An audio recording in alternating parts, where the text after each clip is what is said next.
Chapter 2 결혼, 그 비밀의 경륜.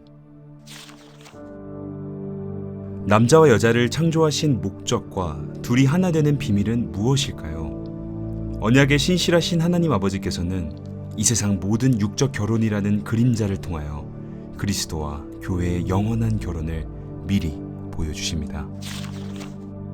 하나님의 비밀은 그리스도이며 그리스도의 비밀은 교회입니다. 지금도 세상에는 여전히 비밀이지만 성도에게는 비밀로 하지 않으시고 때가 되매 하나님께서 열어주시고 친히 한몸됨의 결혼을 체험하게 하셨습니다. 이 결혼은 교회의 머리이신 그리스도와 그의 몸인 교회에 관한 이야기입니다. 또 만물을 그의 발 아래에 복종하게 하시고 그를 만물 위에 교회의 머리로 삼으셨느니라. 에베소서 1장 22절 말씀. 이는 남편이 아내의 머리됨이 그리스도께서 교회의 머리됨과 같음이니 그가 바로 몸의 구주시니라. 에베소서 5장 23절 말씀. 창세기에서 아담을 잠들게 하여 그의 갈빗대로 하와를 만드신 것이 결혼의 모형이라면 예수 그리스도를 십자가에 죽이시고 그의 옆구리 살과 피로 교회를 만드신 것은 결혼의 실제입니다. 이 비밀은 만세와 만대로부터 감추어졌던 것인데 이제는 그의 성도들에게 나타났고 하나님이 그들로 하여금 이 비밀의 영광이 이방인 가운데 얼마나 풍성한지를 알게 하려 하심이라. 이 비밀은 너희 안에 계신 그리스도시니 곧 영광의 소망이니라. 골로새서 1장 26절에서 27절 말씀. 이는 그들로 마음의 위안을 받고 사랑 안에서 연합하여 확실한 이해의 모든 풍성함과 하나님의 비밀인 그리스도를 깨닫게 하려 함이니. 골로새서 2장 2절 말씀. 곧 계시로 내게 비밀을 알게 하신 것은 내가 먼저 간단히 기록함과 같으니 그것을 읽으면 내가 그리스도의 비밀을 깨달은 것을 너희가 알 수 있으리라. 에베소서 3장 3절에서 4절 말씀. 예수님은 실제 결혼을 완성하시기 위해 3년 반의 공생의 삶을 마치시고 십자가를 지고 가셨습니다. 주님은 구약 내내 이스라엘의 예루살렘 성을 신부로 삼아 소망을 주셨습니다. 그러나 그들은 자기들의 머리이신 그리스도를 영접하지 않았습니다. 머리 두실 곳을 찾지 못하신 주님은 공생의 기간 동안 내내 오직 자기의 머리 두실 곳을 찾아다니셨는데 이는 자기의 몸인 성도를 찾아다니신 것입니다. 이것은 오늘 교회의 전도 사역으로서 전도란 주님의 몸될 성도를 찾아다니는 것을 말합니다. 예수께서 이르시되 여우도 굴이 있고 공중에 새도 거처가 있으되 인자는 머리 둘 곳이 없다 하시더라. 마태복음 8장 20절 말씀. 너는 내 것이라. 예수님의 신부는 아무나 될 수 없습니다. 창세전부터 하나님께서 이미 아시는 자들이며 택한 자들입니다. 찬송하리로다. 하나님 곧 우리 주 예수 그리스도의 아버지께서 그리스도 안에서 하늘에 속한 모든 신령한 복을 우리에게 주시되 곧 창세전에 그리스도 안에서 우리를 택하사 우리로 사랑 안에서 그 앞에 거룩하고 흠이 없게 하시려고 그 기쁘신 뜻대로 우리를 예정하사 예수 그리스도로 말미암아 자기의 아들들이 되게 하셨으니 이는 그가 사랑하시는 자 안에서 우리에게 거저 주시는 바 그의 은혜의 영광을 찬송하게 하려는 것이라. 우리는 그리스도 안에서 그의 은혜의 풍성함을 따라 그의 피로 말미암아 속량 곧 죄사함을 받았느니라. 에베소서 1장 3절에서 7절 말씀. 그리스도 안에서 미리 택정되었습니다. 모든 일을 그의 뜻의 결정대로 일하시는 이의 계획을 따라 우리가 예정을 입어 그 안에서 기업이 되었으니 이는 우리가 그리스도 안에서 전부터 바라던 그의 영광의 찬송이 되게 하려 하심이라. 그 안에서 너희도 진리의 말씀 곧 너희의 구원의 복음을 듣고 그 안에서 또한 믿어 약속의 성령으로 인치심을 받았으니 이는 우리 기업의 보증이 되사 그 얻으신 것을 속량하시고 그의 영광을 찬송하게 하려 하심이라. 에베소서 1장 11절에서 14절 말씀. 하나님의 계획과 뜻은 이미 창세전에 완료되었습니다.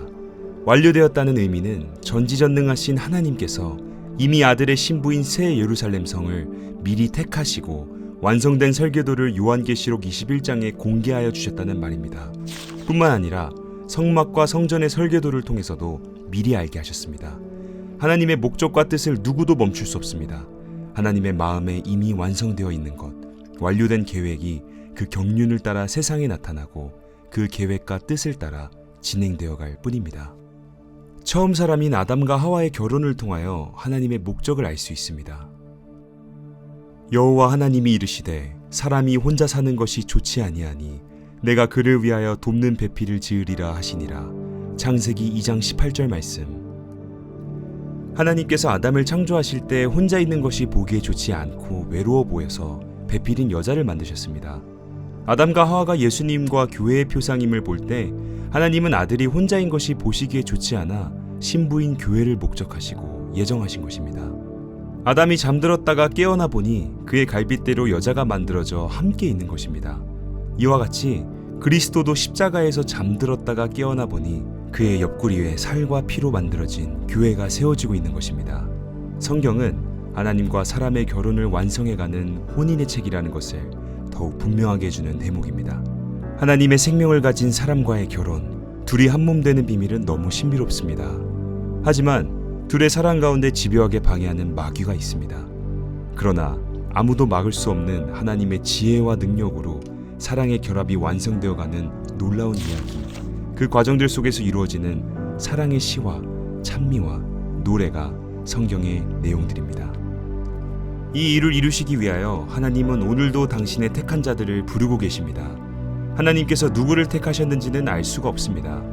예수님께서는 아버지께서 보내주지 않으시면 아무도 올 수 없다고 하셨습니다. 나를 보내신 아버지께서 이끌지 아니하시면 아무도 내게 올 수 없으니 오는 그를 내가 마지막 날에 다시 살리리라. 에베소서 6장 44절 말씀. 예수님이 오셔서 복음을 전하셨는데 믿는 자도 있었지만 도리어 핍박을 하는 자도 있었습니다. 예수님께서 아버지의 명령을 따라 복음을 전하시고 사명을 다하셨습니다. 이와 같이 예수님을 사랑하는 사람들이 복음을 전합니다. 이때 우리는 누가 믿고 구원받을 대상인지 모르는 중에 복음을 전하는데 하나님께서 택하시고 원하시는 자들로 하여금 듣고 믿게 하셔서 구원하십니다. 누구든지 하나님 아버지의 택함을 받고 예정함을 입은 사람은 그 복음을 듣게 되어 있습니다. 이방인들이 듣고 기뻐하여 하나님의 말씀을 찬송하며 영생을 주시기로 작정된 자는 다 믿더라. 사도행전 13장 48절 말씀. 그러면 무엇을 말하느냐? 말씀이 내게 가까워 내 입에 있으며 내 마음에 있다 하였으니 곧 우리가 전파하는 믿음의 말씀이라. 내가 만일 내 입으로 예수를 주로 시인하며 또 하나님께서 그를 죽은 자 가운데서 살리신 것을 내 마음에 믿으면 구원을 받으리라. 사람이 마음으로 믿어 의에 이르고 입으로 시인하여 구원에 이르느니라. 로마서 10장 8절에서 10절 말씀. 언약과 만남. 이 세상의 결혼에도 서약이 있듯이 하나님의 결혼에도 언약이 있는데 부부의 쌍방 간의 계약입니다. 언약은 히브리어로 베리트인데 언약, 협정, 계약이라는 뜻입니다. 이 말은 바라, 선택하다, 먹이다, 깨끗하게 하다, 자르다 라는 의미에서 유래한 말입니다. 하나님과 교회와의 계약은 여러 측면 중에서도 생명과 언약의 피와 은혜로 축약할 수 있습니다. 죄인된 사람과 언약을 맺으셨는데 그 내용이 선택된 자들을 불러 하나님의 살과 피를 먹여 살리시고 깨끗하게 하셔서 하나님의 자녀요 신부로 만드시겠다는 언약입니다. 먹여서 한 몸 되시겠다는 것입니다. 그들이 먹을 때 예수께서 떡을 가지사 축복하시고 떼어 제자들에게 주시며 이르시되 받아서 먹으라 이것은 내 몸이니라 하시고 또 잔을 가지사 감사 기도하시고 그들에게 주시며 이르시되 너희가 다 이것을 마시라 이것은 죄사함을 얻게 하려고 많은 사람을 위하여 흘리는 바 나의 피 곧 언약의 피니라. 마태복음 26장 26절에서 28절 말씀. 하나님의 형상을 잃어버리고 사망에 처한 자들에게 생명을 되찾는 속죄의 피를 언약하셨습니다. 구약시대는 죄인이 하나님을 만날 때 피 흘림, 희생제물을 드려야 했습니다. 반복적으로 짐승의 피를 흘려야 했지만 때가 이름에 죄 없으신 하나님의 아들이 오셔서 단번에 영원한 속죄의 제물로 피 흘려주셨습니다. 그 피는 흠없는 어린 양의 보혈, 언약의 피였습니다. 하물며 하나님의 아들을 짓밟고 자기를 거룩하게 한 언약의 피를 부정한 것으로 여기고 은혜의 성령을 욕되게 하는 자가 당연히 받을 형벌은 얼마나 더 무겁겠느냐 너희는 생각하라. 히브리서 10장 29절 말씀. 양들의 큰 목자이신 우리 주 예수를 영원한 언약의 피로 죽은 자 가운데서 이끌어내신 평강의 하나님이 히브리서 13장 20절 말씀. 언약이란 히브리 단어 베리트의 어원인 바라에 더하여 또 하나의 뜻은 자르다입니다. 이 말은 할례, 곧 남성의 표피를 베어내는 할례의 언약입니다. 이스라엘 백성들은 난지 8일이 되면 사내 아이의 생식기의 표피를 베어내는 할례를 행합니다. 예수님도 율법의 결례를 따라 난지 8일 만에 할례를 받으셨습니다. 이스라엘 백성들이 할례를 계속한 것은 예수님의 십자가의 죽음을 상징하는 것이었습니다. 예수님께서 육체를 입으셨고 그 육체의 첫 아담과 그의 후손들의 모든 죄악을 짊어지셨습니다. 그러므로 예수님의 육체는 곧 죄가 되신 것이고 그 죄로 인하여 십자가의 죽으심으로 육신을 벗으시고 새 몸으로 부활하셨습니다. 그리고 제7일 안식일이 지난 제8일에 부활하셨는데 할례의 실제를 이루신 것입니다. 이렇게 옛 몸의 표피를 벗는 것을 할례라 합니다. 또한 할례 대신 그리스도를 성찬으로 먹고 마시게 되면 성도는 함께 할례가 되어집니다. 믿는 성도의 영이 거듭나서 이미 깨끗하고 혼이 더욱 깨끗함을 얻기 위해 마음의 할례를 계속해가는 것을 성화라 합니다. 따라서 성도는 먼저 할례 대신 신랑과 결혼, 곧 한몸됨으로 할례가 이루어지게 되어 있습니다. 성도가 할례되어 깨끗하게 되는 것은 부활하신 그리스도의 영을 마음속에 영접함으로써 이루어집니다. 약속한 진리는 그리스도의 영으로 임하였습니다. 맑은 물을 너희에게 뿌려서 너희로 정결하게 하되 곧 너희 모든 더러운 곳에서와 모든 우상 숭배에서 너희를 정결하게 할 것이며 또 새 영을 너희 속에 두고 새 마음을 너희에게 주되 너희 육신에서 굳은 마음을 제거하고 부드러운 마음을 줄 것이며 또 내 영을 너희 속에 두어 너희로 내 율례를 행하게 하리니 너희가 내 규례를 지켜 행할지라. 내가 너희 조상들에게 준 땅에서 너희가 거주하면서 내 백성이 되고 나는 너희 하나님이 되리라. 에스겔서 36장 25절에서 28절 말씀. 이 말씀을 하시고 그들을 향하여 숨을 내쉬며 이르시되 성령을 받으라. 너희가 누구의 죄든지 사하면 사하여질 것이요 누구의 죄든지 그대로 두면 그대로 있으리라 하시니라. 요한복음 20장 22절에서 23절 말씀. 가정의 측면에서는 아버지와 아들이 되는 과정이고 나라의 측면에서 그의 백성이 되는 과정이며 결혼의 측면에서는 서로 먹고 마심으로 안에 거하여 한 몸을 이루는 과정이 됩니다. 그리고 하나님의 형상을 회복하는 측면에서는 머리로 주님이 계시고 몸으로 성도가 있으니 그의 형상을 회복하는 것입니다. 신실하신 하나님은 성경에 미리 언약하시고 그 언약을 신실하게 이루셨습니다. 하나님은 창세전에 택정하셨기에 이미 알고 계신 자들에게 찾아오셔서 만나주십니다. 이제 예수님을 믿고 거듭난 사람들은 더 이상 죄인이거나 과부, 객, 고아, 나그네가 아닙니다. 예수 그리스도로 인하여 의인이 되었으며 하나님과 한몸된 신부요, 아내이며 아들이며 친백성입니다. 존재의 신분이 바뀌었고 지옥이 아닌 천국의 백성이 되어 영원히 결혼되어 사는 자가 되었습니다.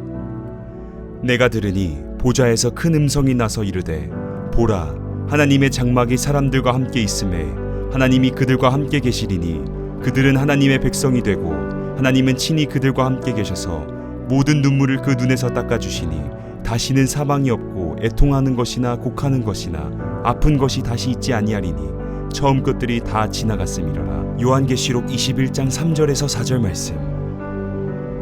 한 몸 되기. 하늘에 있는 것이나 땅에 있는 것이나 모두 그리스도 안에서 통일되게 하시듯 하나님과 성도가 한 몸을 이루는 것이 하나님의 창조의 목적이며 영원한 경륜의 완성입니다. 그러므로 하나님께서 신부 얻음이 목적임을 보면 창조도, 예수님 오심도, 십자가에서 죽으시고 부활하심도, 성령 부어주심도, 주의 재림도 모두 때가 찬 경륜의 표출 과정입니다. 예수님은 이러한 아버지의 영원한 뜻을 이루시기 위하여 오셨고 그 목적을 따라 기도하셨으며 그 일을 온전히 이루셨습니다. 나는 세상에 더 있지 아니하오나 그들은 세상에 있사옵고 나는 아버지께로 가옵나니 거룩하신 아버지여 내게 주신 아버지의 이름으로 그들을 보존하사 우리와 같이 그들도 하나가 되게 하옵소서. 요한복음 17장 11절 말씀. 아버지여 아버지께서 내 안에 내가 아버지 안에 있는 것 같이 그들도 다 하나가 되어 우리 안에 있게 하사 세상으로 아버지께서 나를 보내신 것을 믿게 하옵소서. 내게 주신 영광을 내가 그들에게 주었사오니 이는 우리가 하나가 된 것 같이 그들도 하나가 되게 하려 함이니이다. 곧 내가 그들 안에 있고 아버지께서 내 안에 계시어 그들로 온전함을 이루어 하나가 되게 하려 함은 아버지께서 나를 보내신 것과 또 나를 사랑하심 같이 그들도 사랑하신 것을 세상으로 알게 하려 함이로소이다. 요한복음 17장 21절에서 23절 말씀. 하나님 아버지의 목적대로 예수님은 기도하셨고 그 목적대로 성도들에게 기도하게 하셨습니다. 나라가 임하시오며 뜻이 하늘에서 이루어진 것 같이 땅에서도 이루어지이다. 오늘 우리에게 일용할 양식을 주시옵고. 마태복음 6장 10절에서 11절 말씀. 뜻이 하늘에서 이루어진 것은 삼일 하나님이 서로 안에 내재하여 계심으로 연합되어 있음을 의미합니다. 이와 같이 예수님을 먹고 마심으로 연합된 자들끼리도 하늘에서 연합된 삼일 하나님처럼 하나가 되어 주 안에 있기를 원하시는 것입니다. 그렇게 하나 되는 방법은 믿는 것이며 믿는 표적은 양식을 먹는 것입니다. 그들이 묻되 우리가 어떻게 하여야 하나님의 일을 하오리이까? 예수께서 대답하여 이르시되 하나님께서 보내신 이를 믿는 것이 하나님의 일이니라 하시니. 요한복음 6장 28절에서 29절 말씀. 볼지어다 내가 문 밖에 서서 두드리노니 누구든지 내 음성을 듣고 문을 열면 내가 그에게로 들어가 그와 더불어 먹고 그는 나와 더불어 먹으리라. 요한계시록 3장 20절 말씀. 그러므로 뜻이 하늘에서 이룬 것 같이 땅에서도 이루어지이다 란 기도 다음에 일용할 양식의 기도가 뒤따라오는 것입니다. 성도는 그리스도의 살과 피를 먹고 마시며 그분 안에 거하고 그리스도는 성도를 양식으로 취하여 드심으로 성도를 그분의 안에 넣으십니다. 이렇게 잘 짜여져 연합됨을 결혼이라 합니다. 세상에서 사람이 하나님을 만나는 것만큼 소중한 것은 없습니다. 자격 없는 죄인들이 하나님의 사랑을 입어 영원한 생명을 얻어 영원한 결혼의 행복을 누립니다. 한마디로 종합하자면 하나님은 창세전에 결혼을 계획하셨고 창세기 1장과 2장에 당신의 뜻을 아담과 하와로 시작하셨습니다. 때가 되니 실제 신랑이신 둘째 아담 예수 그리스도가 오셨고 그의 신부요 아내인 교회를 얻으셨습니다. 개인 성전을 얻으신 주님은 개인 성전끼리도 서로 하나 되게 하여 연합도성인 새 예루살렘 곧 창세전에 계획한 신부를 얻게 되시는 것입니다. 이 결혼이 구원의 완성이며 건축의 완성이고 계명의 완성입니다. 보좌에 앉으신 이가 이르시되 보라 내가 만물을 새롭게 하노라 하시고 또 이르시되 이 말은 신실하고 참되니 기록하라 하시고 또 내게 말씀하시되 이루었도다 나는 알파와 오메가요 처음과 마지막이라 내가 생명수 샘물을 목마른 자에게 값없이 주리니 이기는 자는 이것을 상속으로 받으리라 나는 그의 하나님이 되고 그는 내 아들이 되리라. 요한계시록 21장 5절에서 7절 말씀. 그러나 신랑을 만나지 못하는 영적인 과부들은 사단의 아내인 바벨성이 되어 영원한 심판인 둘째 사망, 불못으로 가게 됩니다. 그러나 두려워하는 자들과 믿지 아니하는 자들과 흉악한 자들과 살인자들과 음행하는 자들과 점술가들과 우상숭배자들과 거짓말하는 모든 자들은 불과 유황으로 타는 못에 던져지리니 이것이 둘째 사망이라. 요한계시록 21장 8절 말씀. 불못에 가는 자들은 구원받지 못한 자요 어린 양의 신부도 하나님 나라 백성도 하나님 아버지의 아들들도 아닙니다. 그들은 건축에 터도 없을 뿐더러 건축을 해도 나무나 풀이나 집, 즉 자기의 의로 세워진 하늘나라에 전혀 무가치하고 불필요한 바벨성일 뿐입니다. 내게 주신 하나님의 은혜를 따라 내가 지혜로운 건축자와 같이 터를 닦아두매 다른 이가 그 위에 세우나 그러나 각각 어떻게 그 위에 세울까를 조심할지니라. 이 닦아둔 것 외에 능히 다른 터를 닦아둘 자가 없으니 이 터는 곧 예수 그리스도라. 만일 누구든지 금이나 은이나 보석이나 나무나 풀이나 짚으로 이 터 위에 세우면 각 사람의 공적이 나타날 터인데 그날이 공적을 밝히리니 이는 불로 나타내고 그 불이 각 사람의 공적이 어떠한 것을 시험할 것임이라. 만일 누구든지 그 위에 세운 공적이 그대로 있으면 상을 받고 누구든지 그 공적이 불타면 해를 받으리니 그러나 자신은 구원을 받되 불 가운데서 받은 것 같으리라. 고린도전서 3장 10절에서 15절 말씀.